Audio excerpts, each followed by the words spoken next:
As mãos dele na minha nuca prometiam uma eternidade, e o seu olhar dizia: Tu és a minha casa. Construíamos o nosso futuro num apartamento minúsculo com vista para os telhados de Lisboa. Uma semana depois, a sua voz, fria como aço, disse, diante de toda a família, que mal nos conhecíamos. Naquela noite percebi, por vezes, a maior destruição não vem de terremotos, mas de palavras ditas em voz baixa. Antes daquela noite, o nosso mundo era um segredo perfeito.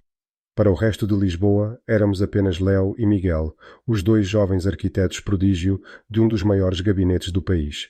Competidores ferozes de dia, com as nossas maquetes lado a lado e os nossos nomes sempre a disputar os maiores projetos. Ninguém suspeitava que, ao fim do dia, a nossa rivalidade se dissolvia no momento em que a porta da sua mansarda, no último andar de um prédio antigo em Alfama, se fechava atrás de nós. Ali, no nosso ninho com vista para o Tejo, não havia competição. Havia apenas nós. O riso dele ecoava nas paredes nuas. As nossas mãos encontravam-se sobre as plantas e os desenhos espalhados pelo chão, e os nossos corpos procuravam-se no escuro com a urgência de quem passa o dia inteiro a fingir indiferença. Ele era a minha calma no meio do caos, o silêncio que me permitia ouvir-me a mim mesmo. Um dia, ele sussurrava com os lábios no meu cabelo enquanto observávamos a cidade adormecer. Um dia vamos olhar para esta vista da nossa própria varanda, e ninguém nos vai poder dizer nada. Eu acreditava. Tinha 25 anos e uma fé quase ingênua na solidez das promessas feitas à meia-luz. Miguel, com os seus 27, parecia ter a força do mundo nos ombros, a confiança de quem nasceu para vencer. O nosso projeto, o Centro Cultural da Ribeira, era a prova disso. Era mais do que um edifício. Era a nossa catedral. A materialização de meses de noites sem dormir, discussões apaixonadas e uma simbiose criativa que assustava os nossos colegas. Era o nosso bilhete para um futuro onde o nosso amor não precisaria de um esconderijo. É a nossa ponte, Léo, disse ele uma vez, traçando as linhas do projeto com a ponta dos dedos. Uma ponte de nós para o mundo. Mas essa ponte tinha um pilar em falso, o medo. O medo de Miguel tinha nome e morada. Eram os pais, uma família tradicional do norte, conservadora e rígida, para quem a reputação era mais importante do que a felicidade. O pai, um homem cujo silêncio pesava mais do que qualquer grito, via em Miguel o herdeiro perfeito, o filho que levaria o nome da família mais longe, e nesse plano impecável não havia espaço para alguém como eu. Eles só precisam de tempo, dizia Miguel sempre que eu tocava no assunto. Quando o projeto estiver de pé, quando eu for inatacável, eles vão ter de aceitar. Tem de ser no momento certo, Léo. O momento certo tornou-se o seu mantra, a sua desculpa, a parede que ele erguia sempre que a minha necessidade de respirar, fora daquela mansarda, se tornava demasiado grande. Quantas vezes engoli o desejo de segurar a mão dele na rua? Quantas vezes desviei o olhar no escritório quando tudo o que queria era partilhar um sorriso que só nós entenderíamos?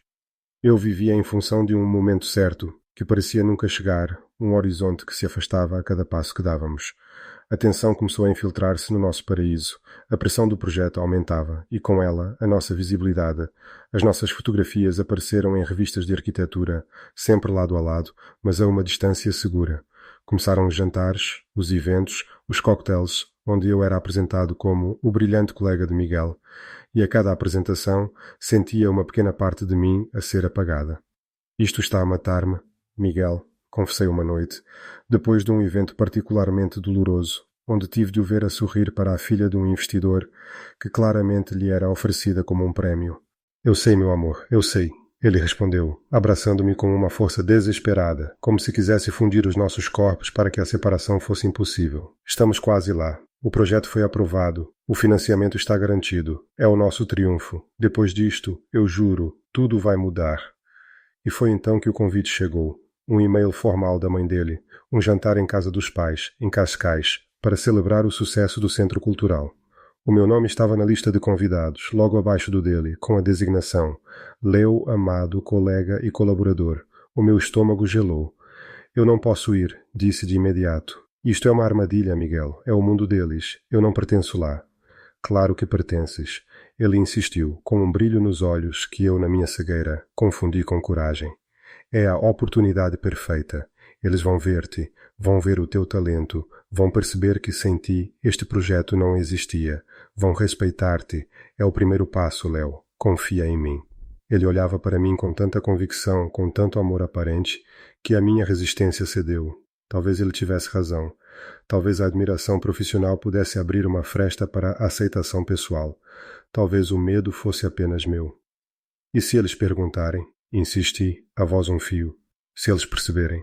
Ele segurou o meu rosto entre as mãos. O seu toque era quente, firme. Eu estarei lá. Não vou deixar que nada te aconteça.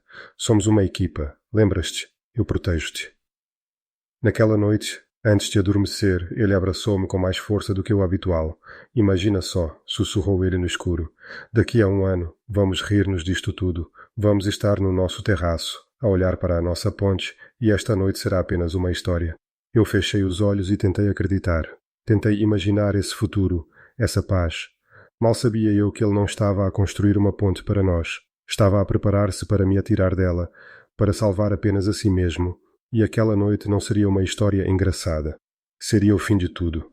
O caminho para Cascais foi feito num silêncio tenso, denso como o nevoeiro que por vezes subia do mar. Miguel agarrava o volante com uma força desnecessária, os nós dos dedos brancos. A sua confiança habitual tinha sido substituída por uma ansiedade palpável que enchia o pequeno espaço do carro. Vai correr tudo bem, disse ele, mais para si mesmo do que para mim, mas a sua voz não tinha a convicção do costume. Era o som de um homem a tentar convencer-se de uma mentira. Eu apenas assenti, o coração a bater um ritmo descompassado contra as minhas costelas, como um pássaro preso. A casa não era um lar, era uma declaração de poder, uma moradia moderna com linhas retas e janelas imensas que pareciam julgar a paisagem. Fomos recebidos pela mãe dele, uma mulher elegante com um sorriso frágil que não chegava aos olhos. O pai surgiu logo a seguir. Era mais baixo do que eu imaginava, mas a sua presença enchia a sala. Estendeu-me a mão e o seu aperto foi firme, frio e breve. Uma transação, não uma saudação. E depois, vindo da sombra, apareceu Ricardo, o irmão mais velho. Tinha o mesmo rosto de Miguel, mas algo no seu sorriso o tornava diferente. Era um sorriso que era todo dentes e nenhuma simpatia. Sentei-me à mesa de jantar sentindo-me um impostor, um ator, numa peça para a qual não tinha ensaiado. A conversa flutuava sobre temas seguros, política, negócios, o estado do tempo. O projeto do Centro Cultural foi mencionado e os elogios dirigidos a Miguel eram polidos e distantes. Elogiavam o nome dele, a promessa do seu futuro, a continuação da linhagem. Eu era uma nota de rodapé, o colega talentoso, uma ferramenta útil que tinha cumprido o seu propósito. Cada elogio soava-me a uma mentira, porque eu sabia que a alma daquele edifício, cada linha arrojada, cada solução inovadora, tinha nascido das nossas conversas sussurradas na madrugada, da forma como as nossas mentes se completavam. Debaixo da mesa, a mão de Miguel encontrou a minha. O seu toque era suado, mas era a minha única âncora de realidade naquele teatro de aparências. Aquele pequeno gesto secreto era a nossa verdade, um ato de rebelião silenciosa. Foi Ricardo quem acendeu o rastilho. Ele esperou por uma pausa na conversa, o timing perfeito de um predador. É realmente impressionante o trabalho de vocês, começou ele, olhando diretamente para mim. É incrível como alguém de origens tão diferentes consegue ter uma visão tão apurada. O Miguel sempre teve olho para descobrir talentos escondidos. O ar ficou mais denso. A palavra diferentes ficou a pairar, carregada de um desprezo que só eu e Miguel conseguíamos decifrar. Senti o aperto da mão dele a intensificar-se. O Léo é mais do que um talento escondido. Ele é um gênio, respondeu Miguel, a voz tensa, tentando retomar o controlo. Mas Ricardo não ia largar a presa. Ele riu, um som oco e desagradável. Gênio. Talvez. O que eu sei, por aquilo que ouço, é que vocês os dois são inseparáveis. Onde está um, está o outro. Passam os dias e as noites juntos no gabinete. Deve ser uma colaboração muito intensa. Silêncio. Um silêncio absoluto e pesado. O som dos talheres pousando nos pratos pareceu um trovão. A mãe de Miguel olhou para o seu prato, subitamente fascinada pelo padrão da porcelana. Mas o pai dele não desviou o olhar. Ele não disse uma palavra. Apenas encarou Miguel, um olhar gelado, inquisidor, que continha em si todo o peso da sua desaprovação, da sua herança, das suas expectativas. Senti a mão de Miguel ficar fria, úmida, e depois, lentamente, começou a soltar-se da minha. Foi um movimento quase imperceptível, mas para mim foi um terremoto. Ele estava a cortar a nossa ligação, a nossa única verdade.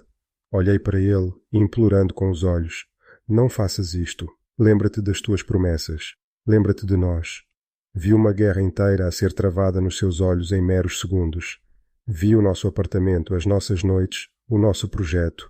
Vi o amor por mim de um lado e do outro vi o medo. Um medo primordial, infantil, do homem que estava sentado à cabeceira da mesa. O medo de perder tudo o que lhe tinham dito que era seu por direito. E o medo venceu. A sua postura mudou. Endireitou-se na cadeira, o rosto transformou-se numa máscara de indiferença polida. A sua voz, quando finalmente saiu, era a de um estranho, um executivo a falar numa reunião. O Léo? Ele soltou uma pequena risada, como se a insinuação de Ricardo fosse a coisa mais absurda do mundo. O Ricardo gosta sempre de exagerar. Ele olhou para o pai procurando aprovação.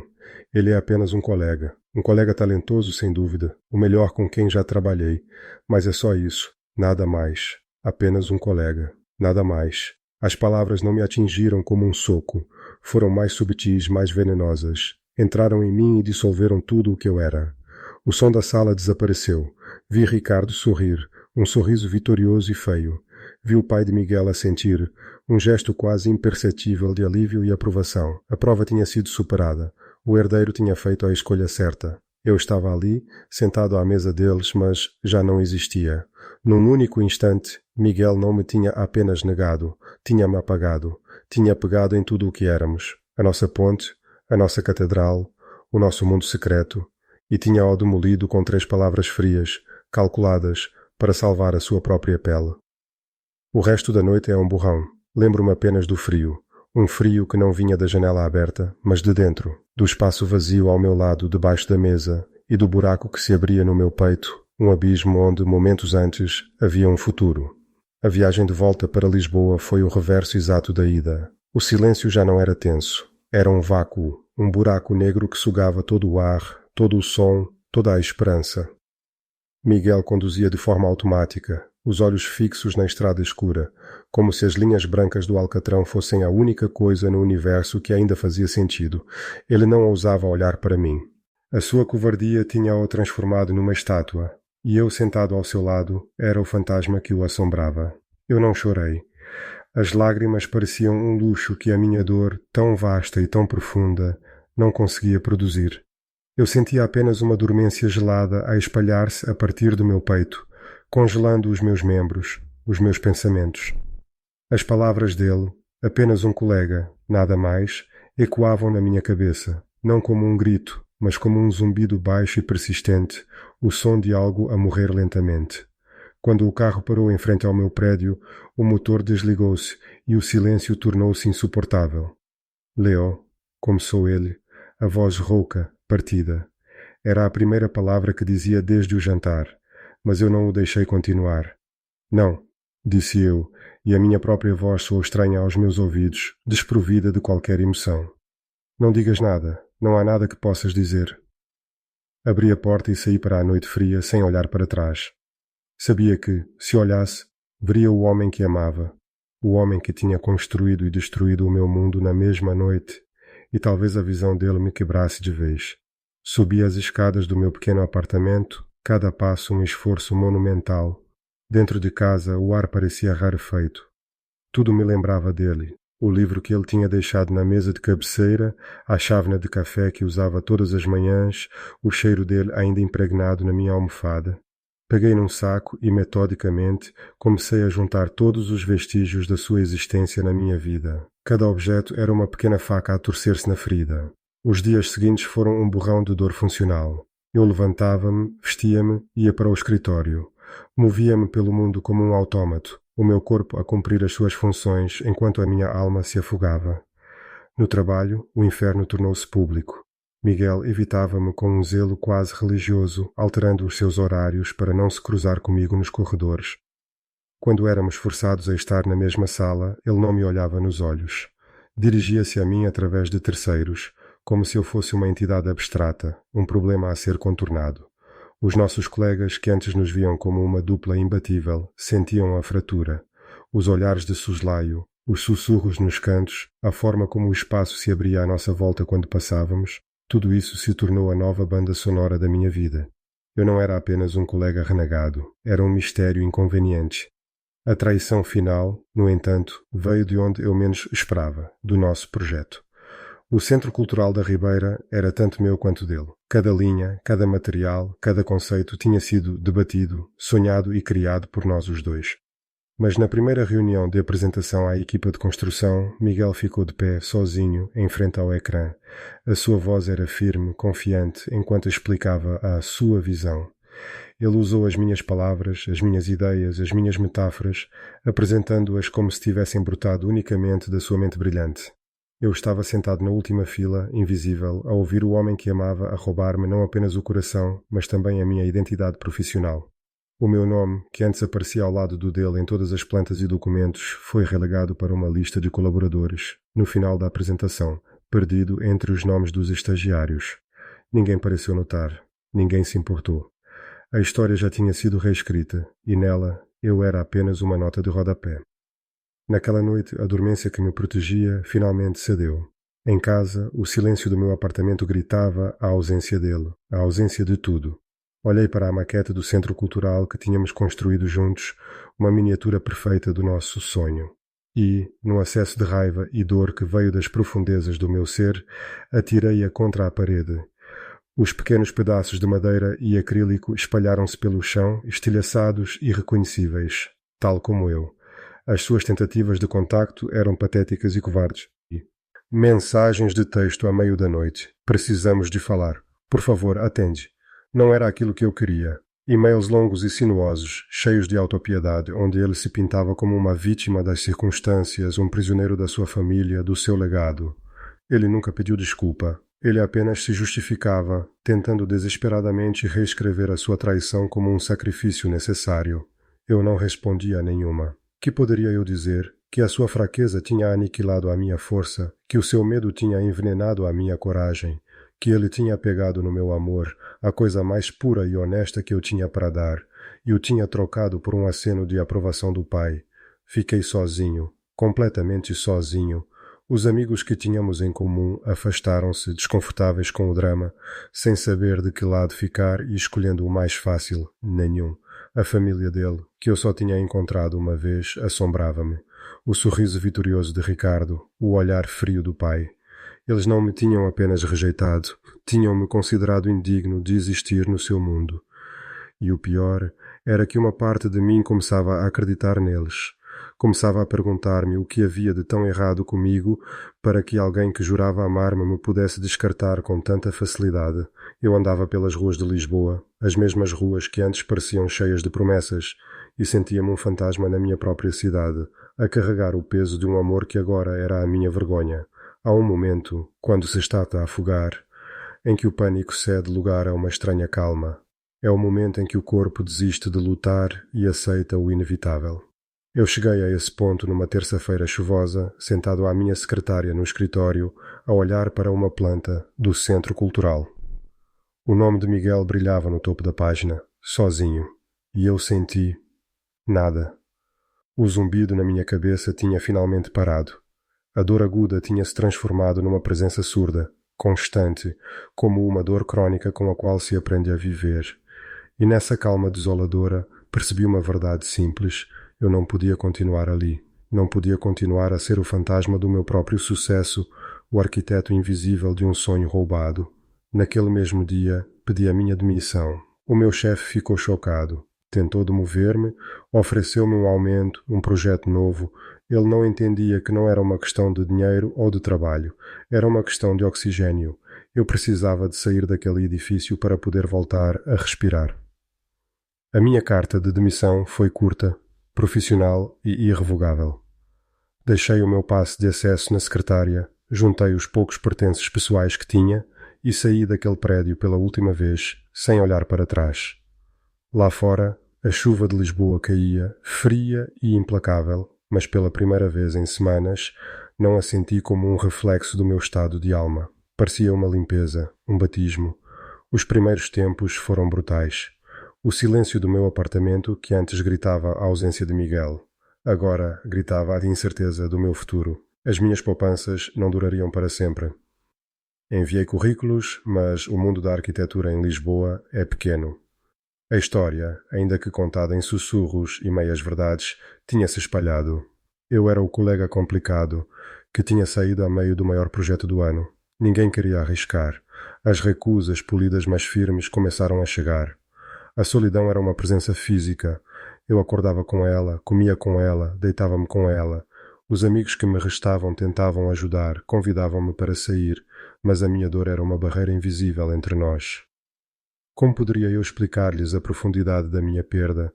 Como poderia descrever a sensação de ter sido apagado por quem mais amava? A verdade era demasiado pesada, demasiado íntima. Então eu sorria, dizia que estava bem, que só precisava de tempo, e recuava cada vez mais para dentro da minha concha. O fundo do poço chegou numa noite em que, navegando sem rumo pela internet, vi uma notícia sobre o início da construção do Centro Cultural. Havia uma fotografia de Miguel, a sorrir para as câmaras, de capacete branco na cabeça, ao lado do pai e de um ministro qualquer. Ele parecia realizado, vitorioso, o homem que tinha construído o seu sucesso sobre os escombros da minha alma. Naquele momento, o desespero atingiu-me com a força de uma onda. Eu não tinha nada. Ele tinha-me tirado tudo. O nosso amor, o nosso trabalho, o nosso futuro. E eu tinha deixado. Foi nesse abismo que uma pequena faísca de raiva se acendeu. Não uma raiva destrutiva, mas uma raiva primordial, uma raiva de sobrevivência. A raiva contra a injustiça, a raiva contra a minha própria passividade. Eu tinha permitido que o medo dele definisse o meu valor. Tinha permitido que a sua traição me silenciasse. Chega.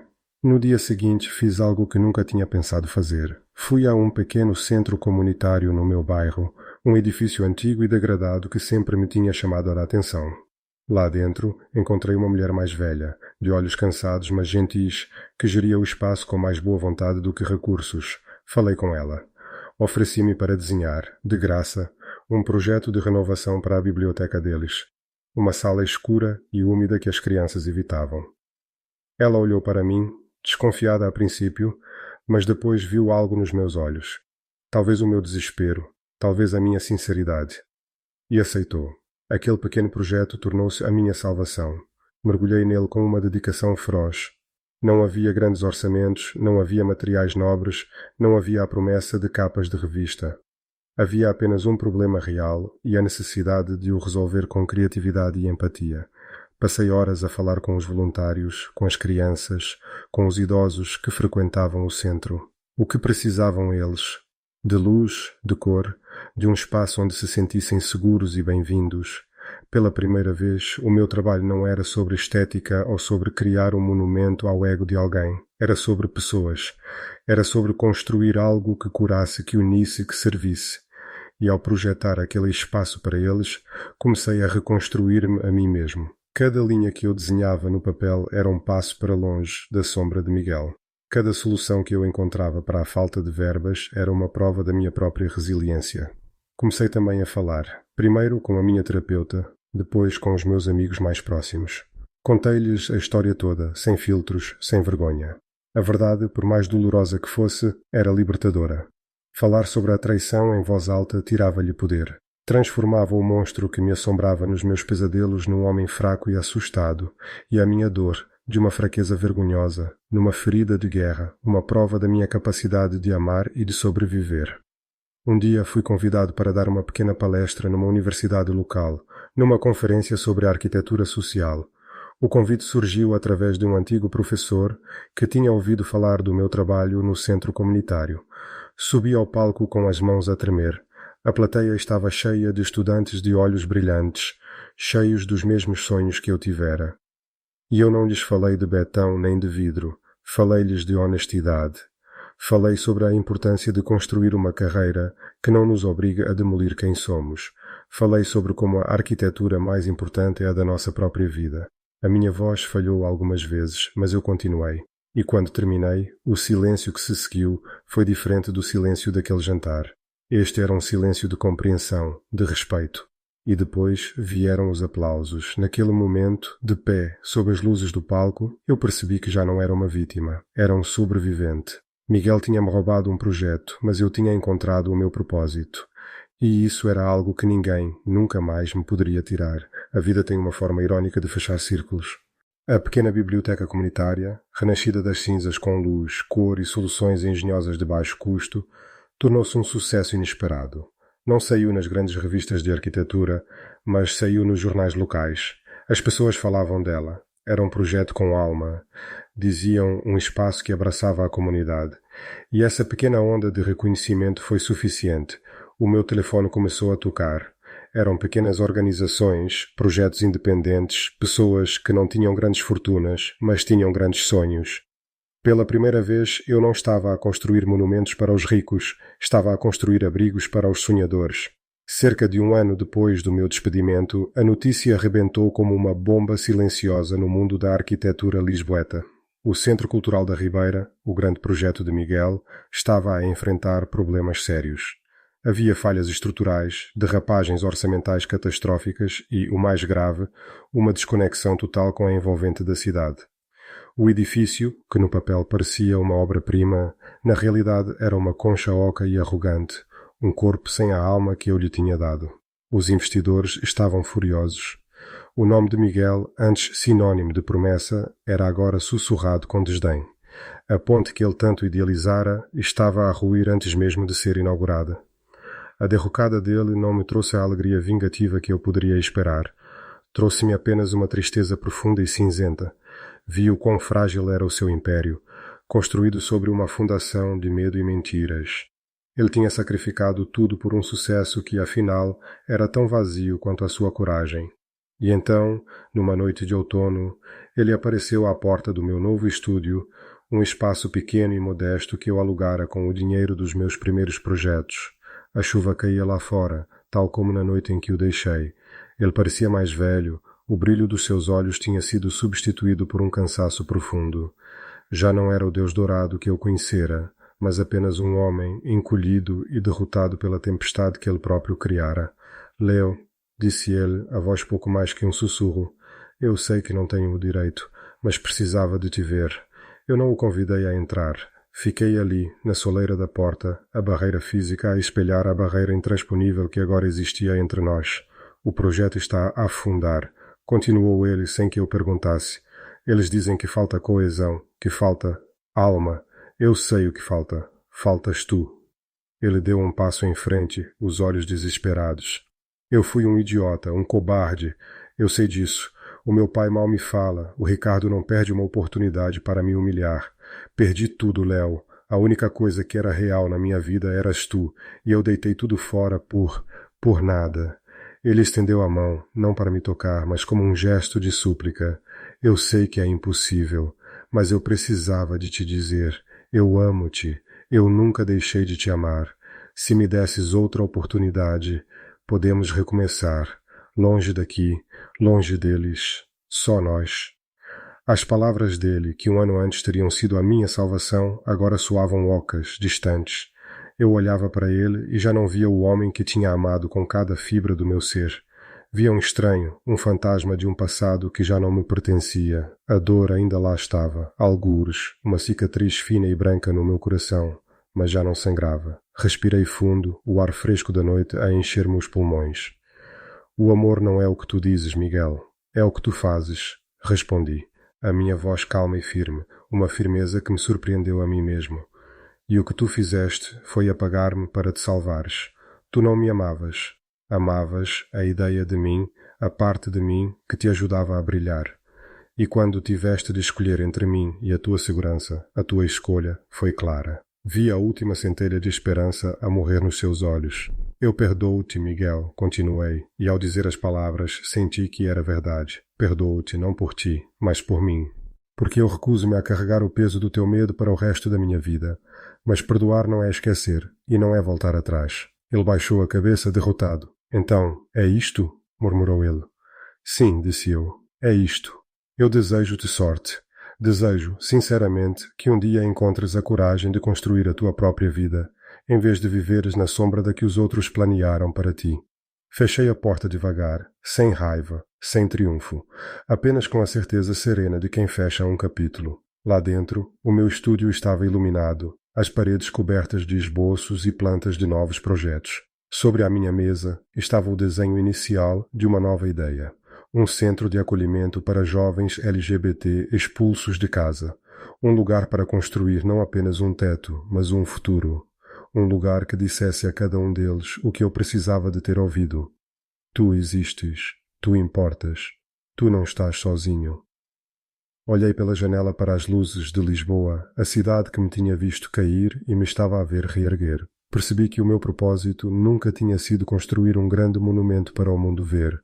Tinha sido aprender a construir pontes. Não pontes de betão e aço, mas pontes de empatia, de coragem, de esperança. Pontes que ligam as pessoas a si mesmas e umas às outras. A minha história com Miguel tinha acabado em ruínas, mas a partir desses escombros eu estava a construir algo muito mais forte, muito mais verdadeiro. E pela primeira vez eu não precisava que ninguém me desse um lugar no mundo. Eu estava a construir o meu, com as minhas próprias mãos, e sob o meu próprio nome.